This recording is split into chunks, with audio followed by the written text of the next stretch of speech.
Hello guys, I am Vishali Kikan from Dopamine and we are discussing VLSI technology. VLSI technology में हम photolithography discuss कर रहे थे and last video में हमने पूरी फोटोलिथोग्राफी की प्रोसेस डिस्कस करी थी, राइट? अगर अभी तक आपने लास्ट वीडियो नहीं देखी है तो जाइए प्रोसेस को अच्छे से देख कर आइए, क्योंकि उसी प्रोसेस का एक स्टेप जो कि है अलाइनमेंट एंड एक्सपोजर, उसे बहुत डिटेल में समझेंगे। ये स्टेप आता कब है, ये स्टेप के फायदे क्या है, मैंने आपको प्रोसेस में भी समझाया था, राइट? सो प्रोसेस वाली वीडियो बहुत इंपॉर्टेंट है। अगर आपको पूरी प्रोसेस पता है then you can continue with this video. So now we are going to discuss alignment and exposure. Alignment and exposure होता क्या है? It is the most critical step in the IC fabrication. Photolithography process का तो बहुत critical step है ही, but अगर मैं पूरी आईसी फैब्रिकेशन की बात करूं तो ये बहुत ही क्रिटिकल प्रोसेस स्टेप है। Why I am saying so? Why I am saying it is a critical process step? Because ये जो स्टेप है इसी के बेसिस पर जितने भी हम डिवाइसेस फैब्रिकेट कर रहे हैं उनकी डायमेंशन डिपेंड करती है। जितने भी ट्रांजिस्टर, मॉसफेट जो भी बनाना है उनका फीचर साइज क्या होगा डिपेंड करेगा अलाइनमेंट एंड एक्सपोजर।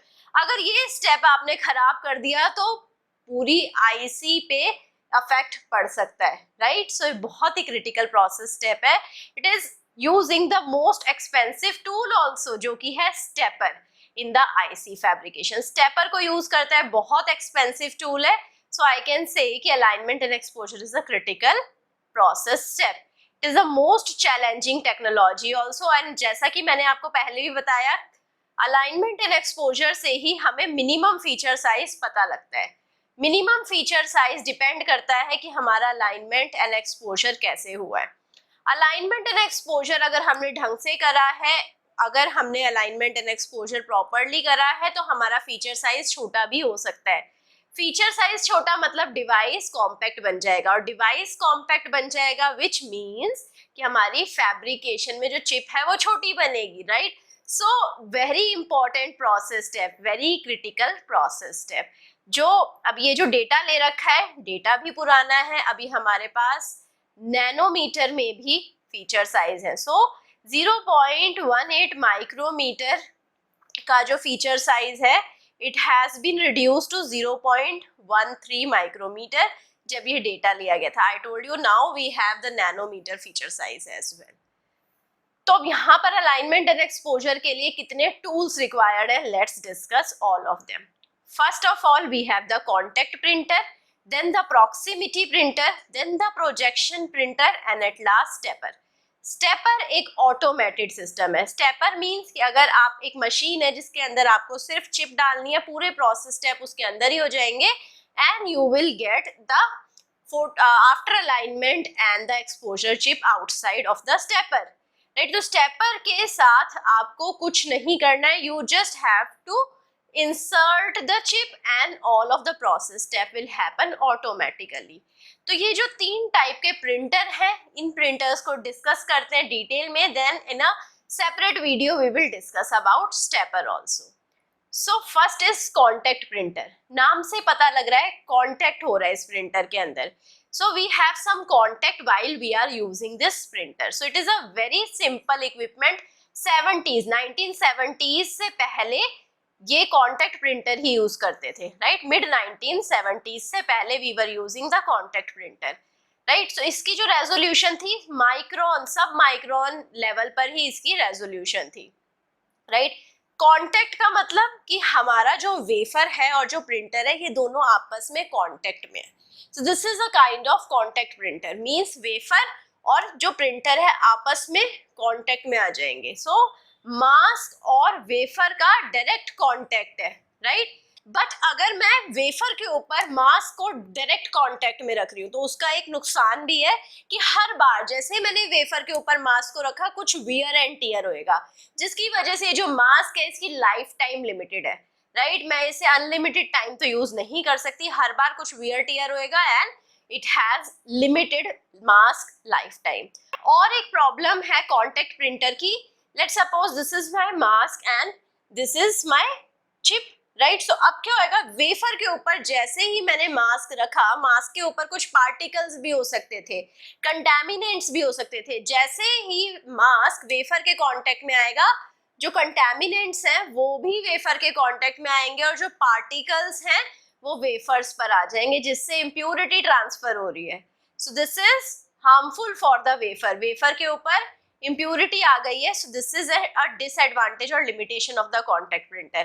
तो अभी आप देख पा रहे हैं ये जो हमारा लाइट सोर्स है उसको लेंस के थ्रू हमने लाइट को फोकस करा मास्क के ऊपर। अब आप देख रहे हैं वेफर ये है और वेफर के ऊपर जो मास्क है ये डायरेक्ट कांटेक्ट में है, राइट। और ये जो ब्लैक ब्लैक है ये हमने यहाँ पर इसमें पैटर्न बना रखा है। तो यहाँ से जहां जहां ब्लैक है वहां से तो लाइट पास नहीं करेगी वेफर तक, और जहां जहां ब्लैक नहीं है वहां पर फोटोरेसिस्ट पे लाइट फॉल करेगी और यहाँ पर फोटोरेसिस्ट की प्रॉपर्टीज चेंज हो जाएंगी। This is a contact printer. आप देख पा रहे हैं मास्क और वेफर डायरेक्ट कॉन्टेक्ट में है। Now you can see the contact printing with the help of this diagram also। तो आपने देखा यहाँ पर हमारे पास ब्लैक जो एरिया है, ये जो ब्लैक एरिया है ये हमारा पैटर्न है, हमने प्रिंटर के ऊपर ये जो मास्क है इसके ऊपर बना रखा है, मास्क के ऊपर हमने ब्लैक प्रिंटिंग कर रखी है जिससे कि हमारा पैटर्न बन गया है। फोटोरेसिस्ट के डायरेक्ट कांटेक्ट में हमने इस मास्क को रखा और इसके ऊपर हमने यूवी लाइट को फॉल करा दिया। जैसे यूवी लाइट फॉल होएगी, जहां जहां पर यूवी लाइट फोटोरेसिस्ट पे जाएगी वहां वहां प्रॉपर्टीज चेंज हो जाएगी। आपने देखा कि जहां जहां ब्लैक है वहां के नीचे जो फोटोरेसिस्ट है उसका कलर अलग है, और जहां यूवी लाइट पेनिट्रेट कर पा रही है फोटोरेसिस्ट पर, यहाँ पर कलर चेंज हो गया, मींस लाइट से फोटोरेसिस्ट की प्रॉपर्टीज चेंज हो गई है, राइट। सो यहाँ पर आप इंपॉर्टेंट चीज ये देखिए कि ये जो मास्क है और ये जो फोटोरेसिस्ट है ये डायरेक्ट कॉन्टेक्ट में है एक दूसरे के। Coming to the next type of printer जो कि है प्रॉक्सिमिटी प्रिंटर। प्रॉक्सिमिटी प्रिंटर जो होता है उसमें और वेफर में कुछ गैप रहता है। मास्क और वेफर में अगर हम कुछ गैप रखें, लाइक 10 माइक्रोमीटर का अगर हम गैप रखें वेफर सरफेस से, तो that is the proximity printer. यहाँ पर कोई डायरेक्ट कांटेक्ट नहीं होएगा, there is no direct contact. और अगर क्योंकि डायरेक्ट कांटेक्ट नहीं है, वियर एंड टियर नहीं होएगा, हर बार वेफर मास्क के डायरेक्ट कांटेक्ट में नहीं आएगा, वियर एंड टियर नहीं होएगा, तो मास्क की लाइफ टाइम ज्यादा होगी। और रेजोल्यूशन यहाँ पर 3 माइक्रोमीटर से ज्यादा है, resolution is greater than 3 micrometre. तो आप देख पा रहे हैं यहाँ पर मास्क को हमने थोड़ा वेफर से थोड़ा गैप में रखा है, 10 माइक्रोमीटर के गैप पे रखा है, जिससे कि जो लाइट है वो वेफर तक चले जाएगी, right, after passing through this mask. But problem यहाँ पर रहती है डिफ्रैक्शन की, क्योंकि लाइट यहाँ से डिफ्रैक्ट होकर उन एरिया में भी चली जाएगी जहां पर शेडो होनी चाहिए थी। ये जो ब्लैक एरिया है उसके नीचे भी लाइट जा सकती है, अभी इसके बारे में डिटेल में डिस्कस करेंगे। तो अब आप देख पा रहे हैं एक्चुअल डायग्राम, ये जो प्रॉक्सिमिटी प्रिंटर है इसको थोड़ा ऊपर रखा गया है फोटोरेसिस्ट से, 10 माइक्रोमीटर का गैप रखा गया है फोटोरेसिस्ट और मास्क के बीच में, and we have fallen the UV light. UV light जैसे ही फॉल करेगी यहाँ पर फोटोरेसिस्ट की प्रॉपर्टीज चेंज हो जाएंगी। Coming to the projection printer. Projection printer एक ओवरहेड प्रोजेक्टर की तरह काम करता है, right. It looks like and work like an overhead projector. Projector हम सबने देखा है, आपने क्लासरूम में भी देखा होगा, प्रोजेक्टर की तरह प्रोजेक्शन प्रिंटर काम करता है। यहाँ पर mask to wafer ratio is 1:1। Resolution 1 micrometre जितनी है, 1 माइक्रोमीटर की भी रेजोल्यूशन आप यहाँ ले सकते हैं। तो projection printer way better is than the proximity printer, right. So यहाँ पर आप सिस्टम देख पा रहे हैं, सिस्टम में हमने लाइट सोर्स लिया, लाइट सोर्स से को लेंस से पास कराया और लाइट फॉल करवाई, डायरेक्ट लाइट फॉल करवाई, और मास्क को एज अ प्रोजेक्टर रखा है। सो लाइट को मास्क ने with the help of the given patterns on the mask, यहाँ पर ये जो पैटर्न्स हैं इनकी हेल्प से लाइट को ब्लॉक करा और जहां जहां लाइट रिक्वायर्ड थी वहां वहां फोटोरेसिस्ट के ऊपर फॉल करा दिया, राइट। आप इसे ऐसे समझ सकते हैं कि जैसे यहाँ पर से लाइट सोर्स थी, लाइट सोर्स एक प्रोजेक्टर के ऊपर फॉल करी, प्रोजेक्टर्स पे हमारा मास्क लगा हुआ था, मास्क से हमारी लाइट, यहाँ से जो लाइट जा रही थी वो पूरी यूनिफॉर्म लाइट जा रही थी। अब यहाँ पर क्योंकि पैटर्न था, इसमें पैटर्न से क्या होएगा, कुछ ही light according to the pattern, कुछ ही लाइट हमारी इस वेफर के ऊपर फॉल करवाएगी। तो यहाँ पर ये जो पैटर्न बना, ये इस एरिया में लाइट नहीं फॉल करी, पैटर्न बन गया, ये हमारा प्रोजेक्शन सिस्टम रहेगा, राइट। सो यहाँ पर आप देख पा रहे हैं we have the scanning projection system. यहाँ पर आपके पास लाइट सोर्स है, स्लिट से पास कराया, लेंस से पास कराया, फिर मास्क से पास कराया, ये हमारे पास ये जो मास्क है प्रोजेक्टर की तरह एक्ट करेगा। देन इस लाइट को हमने फिर से लेंस से पास कराया जिससे कि लाइट डिफ्यूज ना हो, लाइट हमारी फैले ना। सो लाइट को लेंस से पास कराया, फिर से कंसंट्रेट कराया फोटोरेसिस्ट के ऊपर। सो अगर हमें यहाँ पर वेफर की मूवमेंट करनी होगी तो सेम ही सिंक्रोनाइजेशन में हमारी मास्क की भी मूवमेंट होनी चाहिए, राइट। सो यहाँ पर मास्क और वेफर की जो मूवमेंट है वो सिंक्रोनाइज्ड। यहाँ पर आप देख रहे हैं लाइट सोर्स है, जैसे जैसे मास्क मूव करता जाएगा वैसे वैसे वेफर भी मूव करता जाएगा, राइट। सो ये जो लाइट है अभी यहाँ फॉल कर रही है, थोड़ी देर बाद लाइट यहाँ पर फॉल करेगी, ब्लॉक हो जाएगी, फिर यहाँ फॉल करेगी ब्लॉक, यहाँ फॉल करेगी ब्लॉक, फिर यहाँ फॉल करेगी। तो वेफर की भी मूवमेंट सिंक्रोनाइज है तो लाइट यहाँ फॉल करेगी। सो this is a scanning projection system. Scan होते होते वेफर और मास्क दोनों चीज मूव कर रहे हैं। The fourth type of projection system, right, तो ये है stepper. Stepper is the most popular among all the types of alignment and exposure technique. So it is the most popular and used as a photolithography tool in advanced IC fabrication.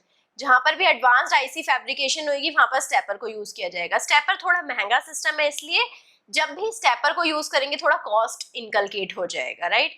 सो यहाँ पर we can have the reduction of the images, we can have the high resolution. Resolution बहुत बढ़ जाती है, जो feature size है 0.25 micrometer का feature size possible है यहाँ पर, राइट। सो बहुत ही छोटा फीचर साइज है, is way better than the projection system, but the only limitation is that it is very expensive, बहुत expensive है। So the question is, why does 5:1 shrink ratio is more popular than 10:1 shrink ratio? जो shrink ratio है वो 5:1 वाली क्यों popular है? 10:1 shrink करा तो फीचर साइज और छोटा हो सकता है। Then also we are not using 10:1 shrink ratio that much, we are using 5:1 shrink ratio। जो 10:1 श्रिंक है उसकी रेजोल्यूशन बेटर है than the 5:1 image shrink, but then also we are using 5:1 shrink ratio. क्यों? क्योंकि यहाँ 5:1 से सिर्फ एक क्वार्टर ऑफ एरिया ही एक्सपोज हो पाएगा, right, which means total exposure time will be quadrupled. So जब भी मैं 10:1 श्रिंक रेशियो यूज करूंगी तो जो एक्सपोजर टाइम है वो बहुत ज्यादा बढ़ जाएगा, 4 टाइम्स बढ़ जा रहा है। So this is the reason 5:1 image shrink use करा, जिससे कि एक्सपोजर टाइम जस्ट हाफ रहेगा। और मैंने आपको बताया था फोटोलिथोग्राफी में ही सबसे ज्यादा टाइम लगता है। Photolithography process is the most time consuming process. तो अगर हमें टाइम को कम करना है इस प्रोसेस में, हमें अपनी चिप फैब्रिकेशन फास्टर करनी है, तो हमें जो रेजोल्यूशन है वो 5:1 इमेज श्रिंक के अकॉर्डिंग लेना होगा, ना कि 10:1। 10:1 में बहुत ज्यादा टाइम, डबल टाइम लगेगा एज कंपेयर टू 5:1।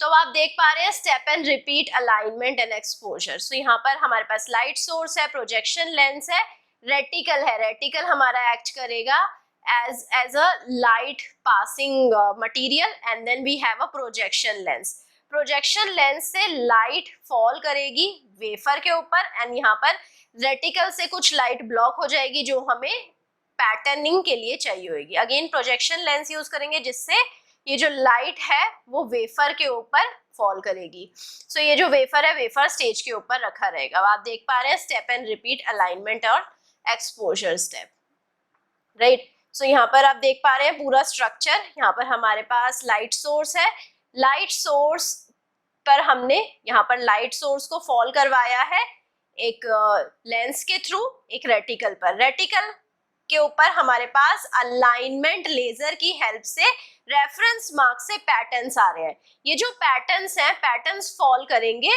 इस प्रोजेक्शन लेंस पर। अब प्रोजेक्शन लेंस को जो हमारे इंटरफेरोमीटर लेजर्स कंट्रोल करते हैं, interferometers lasers will control this projection lens, और लाइट फॉल करेगी वेफर पर, और जो वेफर रखा है वेफर स्टेज के ऊपर। सो this is how the structure is working. अब जो लाइट सोर्स है उसके बारे में बात कर लेते हैं। जो लाइट सोर्स है कैसा होना चाहिए? लाइट सोर्स ऐसा होना चाहिए जिसकी वेवलेंथ शॉर्ट है, इंटेंसिटी बढ़िया है। जितनी ज्यादा इंटेंसिटी होगी उतना जल्दी फोटो रेजिस्ट अफेक्ट होएगा, फोटो रेजिस्ट की प्रॉपर्टीज उतनी जल्दी चेंज होंगी। शॉर्ट वेवलेंथ मींस उतना ही डिफ्यूजन डिस्पर्जन ऑफ लाइट कम हो जाएगा। ये जितना ही कम होएगा उतना ही बेटर हमारे पास आउटपुट जनरेट होएगा। और light source should be stable, ऐसा नहीं है कि फ्लक्चुएटिंग लाइट सोर्स हो जिससे कहीं फोटोरेसिस्ट की प्रॉपर्टीज ज्यादा चेंज हो रही है और कहीं कम चेंज हो रही है, ऐसा नहीं होना चाहिए। We take the light source as high pressure mercury lamp या excimer laser। तो ये दो लाइट सोर्स हम जनरली फोटोलिथोग्राफी के लिए यूज करते हैं। मर्करी लैंप का स्पेक्ट्रम देखें तो आप देख पा रहे हैं जो इंटेंसिटी हमें हाई चाहिए, जितनी ज्यादा इंटेंसिटी होएगी उतना ही ज्यादा फोटो रेजिस्ट अफेक्ट हो जाएगा, राइट। सो फोटो रेजिस्ट के अफेक्ट ज्यादा होते ही हमारी जो फोटोलिथोग्राफी प्रोसेस है वो फास्ट होएगी। So we want the wavelength of the laser where we are getting better intensity, ऐसी वेवलेंथ चाहिए। सो यहाँ पर आप देखें तो आई लाइन को देखें तो यहाँ पर इंटेंसिटी बहुत ज्यादा है as compare to other wavelength. ऐसे ही जी लाइन को देखें या एच लाइन को देखें तो वेवलेंथ पे इंटेंसिटी बहुत ज्यादा है। सो ये जो तीन पर्टिकुलर पॉइंट्स है, ये जो तीन पर्टिकुलर वेवलेंथ है 365 नैनोमीटर, 436 नैनोमीटर एंड 405 नैनोमीटर, ये जो तीन वेवलेंथ है ये हमारी यूज होती है। ये जो स्पेक्ट्रम में तीन वेवलेंथ है ये हम जनरली यूज करते हैं फोटोलिथोग्राफी के लिए। अब आप देख सकते हैं लाइट सोर्सेस और उनकी डिफरेंट वेवलेंथ्स। मर्करी लैंप का भी हमने डिस्कस करा था, जी लाइन, एच लाइन और आई लाइन, तीन लाइन होती है 436 नैनोमीटर, 405 एंड 365 नैनोमीटर पे, जो इनसे फीचर साइज मिलता है 0.5 माइक्रोमीटर फीचर साइज मिलता है, राइट। सो आई लाइन में जो फीचर साइज मिलेगा 0.35 से 0.25, जी लाइन का फीचर साइज है 0.5 एंड आई लाइन का और ज्यादा बेटर रहेगा 0.35 से 0.25। एक्साइमर लेजर में हमारे पास डिफरेंट टाइप के लेजर होते हैं, xenon fluoride, XeCl, then we have KRF which is called as deep UV, DUV। so इनके डिफरेंट वेवलेंथ है XeF की 355, 351, XeCl की 308 nanometre and deep UV is 248 nanometre. जितना हम वेवलेंथ कम करते जा रहे हैं उतनी ही एक्यूरेसी बढ़ती जाएगी, उतनी ही डिफ्यूजन डिस्पर्जन की पॉसिबिलिटी कम हो जाएगी। Then we have the ARF laser which is having shorter wavelength 193। तो अब आप देख पा रहे हैं यहाँ पर उतना ही फीचर साइज कम हो जा रहा है, उतने कम फीचर साइज को भी हम ऑब्टेन कर सकते हैं जितना हम छोटी वेवलेंथ पे जा रहे हैं, राइट। फ्लोरीन लेजर जो है, फ्लोरीन लेजर में जो वेवलेंथ है 157 नैनोमीटर है और यहाँ पर आप देखिए 0.1 माइक्रोमीटर तक का भी फीचर साइज हम ऑब्टेन कर सकते हैं, right. Exposure control, exposure control क्या होता है? Exposure is controlled by the production of light intensity and the exposure time. कितनी देर एक्सपोजर करना है, कितनी इंटेंसिटी से एक्सपोजर करना है, इस पर भी आउटपुट डिपेंड करेगा, इस पे भी फीचर साइज डिपेंड करेगा। सो एक्सपोजर कंट्रोल बहुत इंपॉर्टेंट पार्ट है फोटोलिथोग्राफी का। It is similar to the exposure of a camera. अगर कैमरा में आप एक्सपोजर ज्यादा सेट कर देते हैं तो क्या होएगा, आपको बाहर की फोटो कम दिखाई देगी, लाइट दिखाई देगी। अगर एक्सपोजर कम है तो डार्कनेस ज्यादा दिखाई देगी, राइट। सो जैसे हम कैमरा में एक्सपोजर कंट्रोल करते हैं ऐसे ही हम फोटोलिथोग्राफी में भी एक्सपोजर कंट्रोल करते हैं, जिससे फोटोरेसिस्ट की जो प्रॉपर्टीज हैं वो कंट्रोल्ड चेंज हो, right. We use the adjustable light intensity, right. Intensity कैसे कंट्रोल करते हैं? इलेक्ट्रिकल पावर से एडजस्टेबल लाइट इंटेंसिटी यूज करते हैं। We can make this process automated also, पूरा जो कंट्रोलिंग है इसको ऑटोमेटेड भी कर सकते हैं। यहाँ पर हमें रूटीन लाइट इंटेंसिटी कैलिब्रेशन की रिक्वायरमेंट रहेगी, जिससे कि एक बार लाइट इंटेंसिटी कैलिब्रेट हो जाए then we can have more accuracy बढ़ जाएगी कैलिब्रेशन करने से। अब एक क्वेश्चन आ सकता है कि someone did a routine illuminator intensity calibration with the reticle still on the stage, what kind of problem will it induce? अब रेटिकल लगा कर ही कैलिब्रेशन कर दिया तो क्या प्रॉब्लम आ सकती है? सो द आंसर इज, जब रेटिकल लगा हुआ है और तब आपने कैलिब्रेशन करा तो उससे क्या होएगा, लाइट ब्लॉक हो जाएगी। लाइट फोटो डिटेक्टर पर ब्लॉक होती है रेटिकल से। रेटिकल क्या करता है काम? एज अ मास्क काम करता है।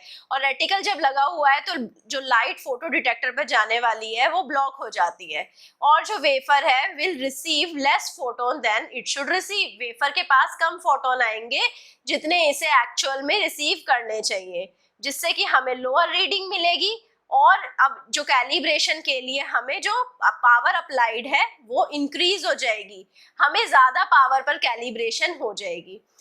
मतलब आप समझ सकते हैं कि अगर हमारे पास एक लाइट को कैलिब्रेट करना है और अगर हमारे पास यहाँ पर यहाँ हमारे पास डेस्टिनेशन है और यहाँ पर हमने एक फिल्टर लगा दिया और यहाँ से लाइट जा रही है, ये फिल्टर क्या कर रहा है, लाइट को ब्लॉक कर रहा है और यहाँ पर हम लाइट की इंटेंसिटी देख रहे हैं। यहाँ पर जैसे ही फिल्टर से लाइट ब्लॉक हुई और यहाँ लाइट की इंटेंसिटी देखी तो हमें लगेगा कि लाइट तो कम आ रही है, हम इस सोर्स की इंटेंसिटी को बढ़ा देंगे, पावर इंक्रीज कर देंगे। पावर इंक्रीज करा तो हमारे पास यहाँ पर लाइट की इंटेंसिटी बेटर आएगी, बट यहाँ पर जो पावर इंक्रीज हो गया है, the applied power will be increase और लाइट इंटेंसिटी जब फिल्टर हटाएंगे तो यहाँ पर लाइट इंटेंसिटी बहुत ज्यादा मिल जाएगी। इससे हमें ओवर एक्सपोजर और CD लॉस जैसे केसेस मिल सकते हैं। सो आई होप आपको सेशन पसंद आया होगा, आपको सेशन अच्छा लगा होगा। और अगर आपको रेफरेंस चाहिए तो मैंने अभी आपसे रेफरेंस स्लाइड शेयर करी थी, वहां पर 2 बुक्स हैं, very interesting books, you can read these books and you can understand this topic in a better way.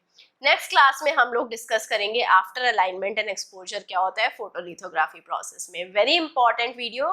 I hope you are going to meet me soon the next class. And अगर ये session पसंद आया, like करिए, subscribe करिए, दोस्तों के साथ share करिए and also give me your feedback, that is really important. I hope you are going to meet me soon, and also if you want to access the notes are available on our mobile app. Also these videos are available ad free on our mobile app. You can download the mobile app, link is present in the description box below. Thank you so much.